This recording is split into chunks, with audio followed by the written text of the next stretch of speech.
Atë ka ndodhur dhe ty, ashtu si edhe mua, të dëgjosh të tjerët, të ndihmosh të tjerët dhe në fund të ditës të ndihesh i lodhur kaq shumë dhe i zbrazur.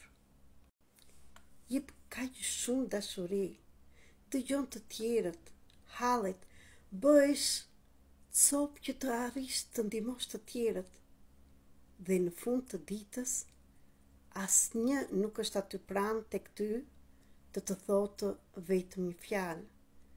Ti si ndihesh, sepse ti shihesh mbrapa një njeriu të fortë. Je mësuar që jep gjithmonë, sepse që fëmijë ti u mësove të japësh nga dashuria për prindrit e tu.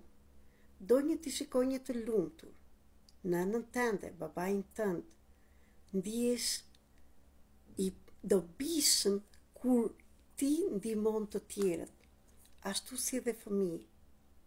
Dhe këtë dua të të them. Por për ty, kush kujdeset, sepse në të njëjtën kohë ti ke harruar veten tënde. Sot jam këtu të tregoj, sepse kjo që bën nuk është dashuri. Kjo është një lodhje. Kjo është një plagë e vjetër që ty të kanë mësuar të harrosh veten dhe të japësh tek të tjerët, që të quhesh i mirë ose e mirë. Por unë jam këtu të të them, mjaft më. Mjaft më të ndihmosh të tjerët dhe zbrazesh ti. Se një person që s'ka marrë dashuri dhe vetëm ka dhënë, është i zbrazur. Dhe nuk mund të japësh nga një gotë bosh të pi ujë një person tjetër që ka etje. Sot o shpirt i bukur dhe i dashur, dua të të them, sepse ti nuk erdhe në këtë botë të ndihmosh të tjerët, të shpëtosh të tjerët, por erdhe të mësosh dashurin për veten. Dhe si kush mund të arrijë të doj veten e tij, ne mund të japim dhe të marrim, të jemi në balancë dhe në ekuilibër, në harmoni, por jo vetëm të japim, sepse ajo nuk është dashuri për veten. Sot dua të të them, mëso të japësh nga forca, jo nga lodhja jote. Jep nga dashuria dhe jo nga frika, se çfarë do thonë të tjerët dhe mos ngelesh vetëm. Mos harro se ti je dritë, dhe një dritë që të ndriçohet duhet ndezur, duhet kujdesur.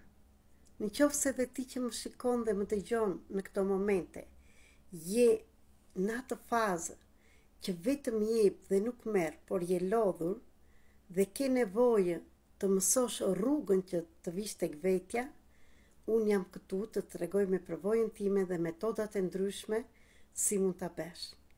Erdhi dita që ti të gjesh veten tënde, sepse meriton më shumë nga ato që kujtonje që meritonje. Kujdesu për veten. Në qoftë se ndihesh kështu, mund të më shkruash tek numri 0030 699 321 46 37 në Viber ose në WhatsApp.